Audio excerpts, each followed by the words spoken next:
নমস্কাৰ, মোৰ নাম ডক্টৰ বিজু কুমাৰ শৰ্মা। অসমৰ ওদালগুৰি ডিষ্ট্ৰিক্টৰ টংলা টাউনত মোৰ ঘৰ আৰু ইয়াতে মই প্ৰেক্টিছ কৰোঁ।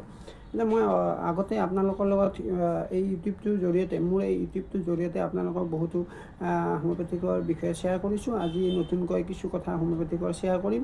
মেইনলি আমি হোমিঅ'পেথিকত কেনেকৈ কেছ টেকিং কৰোঁ, পেচেণ্ট কেনেকৈ চাই আমি মেডিচিন প্ৰেছক্ৰাইব কৰোঁ, এটা পেচেণ্টৰ জৰিয়তে আপোনালোকক মই শ্বেয়াৰ কৰিম। যিবিলাক নতুন মোৰ চেনেলটো ছাবস্ক্ৰাইব কৰি দিব আৰু লাইক কৰি দিব, এইখিনি বাৰু আপোনালোকে কৰিব বুলি আশা ৰাখিলোঁ। এতিয়া মেইন কথা হ'ল আমি হোমিঅ'পেথিকত পেচেণ্ট এটা কেনেকৈ আমি চাওঁ আৰু কেনেকৈ আমি এটা মেডিচিন ভাল মেডিচিন এটা পেচেণ্টক দিলে পেচেণ্টটো অতি কম দিনৰ ভিতৰতে, নতুন বেমাৰীয়ে হওক বা পুৰণি বেমাৰীয়ে হওক, অতি কম দিনৰ ভিতৰতে আমি পেচেণ্টক সোনকালে আৰোগ্য কৰিব পাৰোঁ। একচুৱেলি আমি সোনকালে কিছুমান পুৰণি কেছত আমাক টাইম লাগে, কিন্তু নতুন কেছত কি হয় যে মই অলৰেডি কৈছোঁৱে, নতুন কেছত কি হয় আজি ঔষধ দিলে কালিলৈ ভাল হৈ যাব বা আজি সন্ধিয়া বা ৰাতিয়ে ভাল হৈ যাব, সেইটো নতুন কেছ।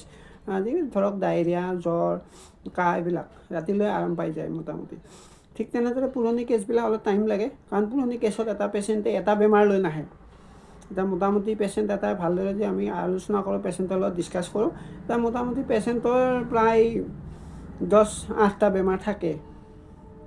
গতিকে এই 10-8টা বেমাৰটো একেদিনে ঠিক নহয়, হ'লেও মেইনলি যিটো পেচেণ্টে 10-8টাৰ ভিতৰত মেইনলি বেছি ট্ৰাবুলছাম বা বেছি কষ্টকৰ, সেই কষ্টকৰ বেমাৰটোৰ কাৰণে বেছি পেচেণ্টটো আহিব আমাৰ ওচৰত বা যিকোনো ডক্টৰৰ ওচৰতে যায়।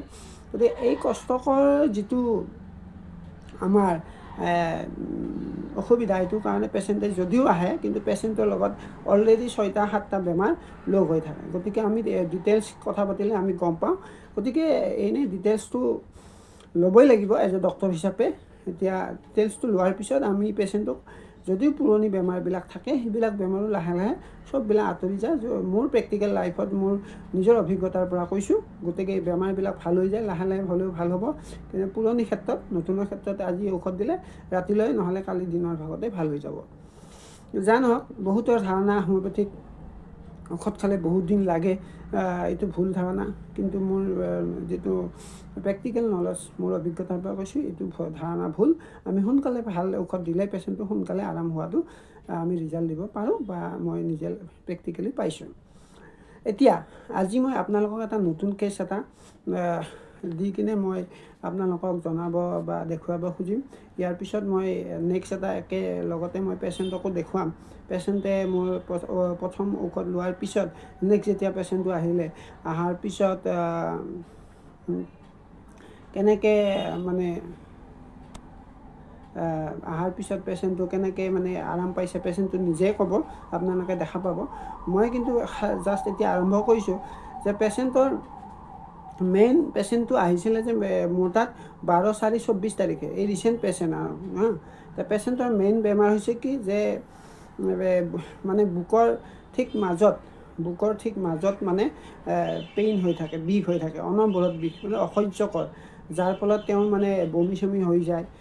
কিন্তু এই বেমাৰটো তেওঁৰ হোৱা মোটামুটি 5 বছৰমান হ'ল, 5 বছৰ 8 বছৰমান হৈছে।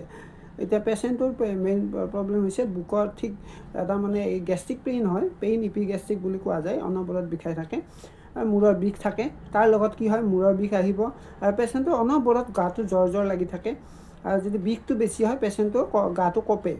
তাৰপিছত পেচেণ্টৰ কি হয়, পায়খানাটো ৰেগুলাৰ নহয়, মাজে মাজে মাথাটো ঘূৰাই, লগত পেচেণ্টৰ খুব উগাৰ আহি থাকে আৰু ভাতটো একদম খাবই নোৱাৰে, মুখখনত কোনো সোৱাদ নাপায়। গতিকে এই যে মেইনলি পেচেণ্টটো আহিছে, যদিও বহুতকেইটা বেমাৰ, আল্টিমেটলি মই পেচেণ্টৰ 10টামান বেমাৰ পালোঁ। এতিয়া মেইন পেচেণ্টৰ বেমাৰ বুকৰ ঠিক এই জেগাটোত, মই দেখুৱাই দিছোঁ, বুকৰ ঠিক এই জেগাটোত কি হয়, অনবৰত এটা বিষ হৈ থাকে। চ' হোমিঅ'পেথিকেলি মই কনচাল্ট কৰিলোঁ পেচেণ্টটোৰ লগত, ডিছকাছ কৰিলোঁ। গতিকে ডিছকাছ কৰাৰ পিছত পেচেণ্টক আমি এটা মেডিচিন চিলেকশ্যন কৰিলোঁ, কৰি কিনে মেডিচিনটো পেচেণ্টটো খালে। এতিয়া মই অকণমান দেখাম যে মই কেছ টেকিঙত কেনেকৈ লিখিছোঁ, অলপ ওপৰত দেখাই দিম আপোনালোকক। যে প্ৰথমতে আমাৰ পেইন ইপিগেষ্ট্ৰিক আছে, চেনচিটিভ টু এলোপেথিক মেডিচিন হয়, তাৰমানে এলোপেথিক ঔষধ খাবই নোৱাৰে, আজি 10-12 বছৰ তেওঁ এলোপেথিক খাই খাই ভাগৰি গ'ল। এলোপেথিক ঔষধ খাবই নোৱাৰে আৰু এই চেনচিটিভ টু এলোপেথিক মেডিচিন, মূৰৰ বিষ আছে, ফেভাৰ, ইৰিটেটিভ এইবিলাক লিখিছোঁ, ইংলিছতে লিখিছোঁ।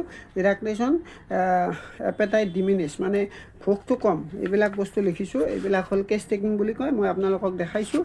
তাৰপিছত আমাৰ আৰু আছে কি কিছুমান গোটেইখিনি ডিটেইলছ আমাৰ পায়খানা, পেচাব, গতিকে এইবিলাক বস্তু মই দেখাইছোঁ। তো দেখুৱাৰ পিছত এনেকৈ মই কেছ টেকিংটো কৰিছোঁ। তো কেছ টেকিংটো কৰাৰ পিছত এতিয়া মই লাষ্টত পেচেণ্টক মেডিচিনটো মই যিহেতু মোৰ আপোনালোকক মই আগতে কৈছোঁ, মই এটা হোমিঅ'পেথিক ছফ্টৱেৰ আছে। মই এই ছফ্টৱেৰটো ছুইজাৰলেণ্ডৰ ছফ্টৱেৰ হয়, এইটো বাহিৰৰ ছফ্টৱেৰ। মই আজি প্ৰেক্টিছ কৰা ছফ্টৱেৰত মোটামুটি 2007 চনতে আনিছিলোঁ। ইয়াৰ জৰিয়তে মই পেচেণ্টৰ যথেষ্ট প্ৰেক্টিছ কৰাত মোৰ সহায় হয় আৰু পেচেণ্টকো মই ইমপ্ৰুভ কৰিব পাৰোঁ। মানে ছফ্টৱেৰ মানে কি, হোমিঅ'পেথিক এটা ছিষ্টেমটো তাতে এনালাইচিছ ছিষ্টেম সোমাই থাকে, এইটো ছফ্টৱেৰ হয়। যে যা নহওক, এই ছফ্টৱেৰটো আমাৰ অসমততো নাপায়, মই অসমৰ বাহিৰৰ পৰা আনিছিলোঁ। যা নহওক, যে ছফ্টৱেৰৰ জৰিয়তে মই পেচেণ্ট চাওঁ, পেচেণ্টৰ মই অলপ দেখাই দিলোঁ ডিটেইলছখিনি কেনেকৈ লওঁ, কি কথা। এতিয়া পেচেণ্টক যেতিয়া এই গোটেইখিনি কথা পাতিলোঁ, ছফ্টৱেৰ এনালাইচিছ কৰিলোঁ, তাৰপিছত পেচেণ্টক মই মেডিচিন দিলোঁ। দিয়াৰ পিছত পেচেণ্টটো এতিয়া আৰাম পাইছে আৰু মই নেক্সট ভিডিঅ'ত ইয়াৰ লগে লগে ৰাখিছোঁ আপোনালোকৰ ওচৰত। নেক্সট ভিডিঅ'টো মই দেখাই আছোঁ যে পেচেণ্টে কি কৈছে, আগতকৈ আৰাম পাইছে নে নাই, আগতকৈ কিমান ভাল পাইছে বা কি কথা আপোনালোকে অলপ পিছত দেখা পাব।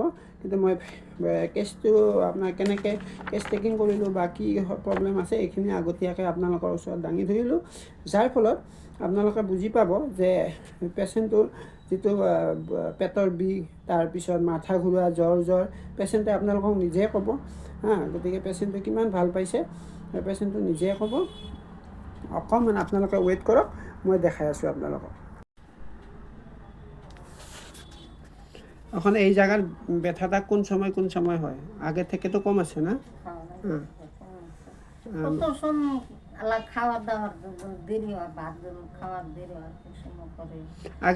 আগে কি রকম ছিল আমার ওষুধ খাওয়ার, হোমিওপ্যাথি ওষুধ খাওয়ার আগে? তখন সব সময় বিষাইছে, সব সময় বিষাইছিল।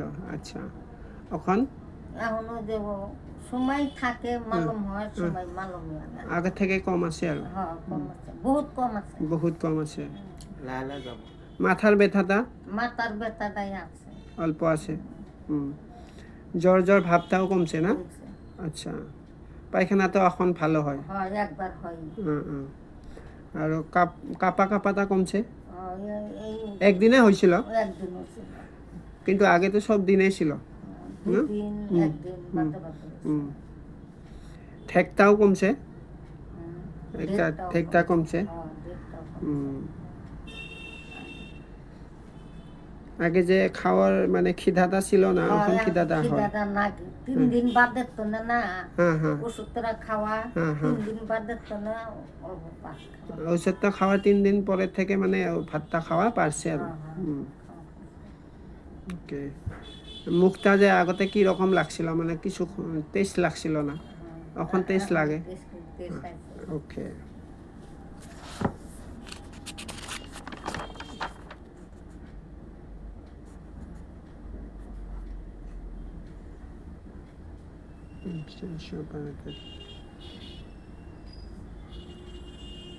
আগের থেকে মোটামুটি ভালো এখন না?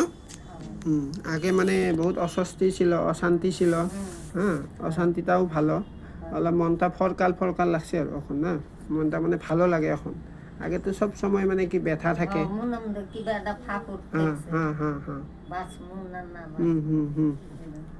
এখন মানে অল্প ভালো লাগছে আর।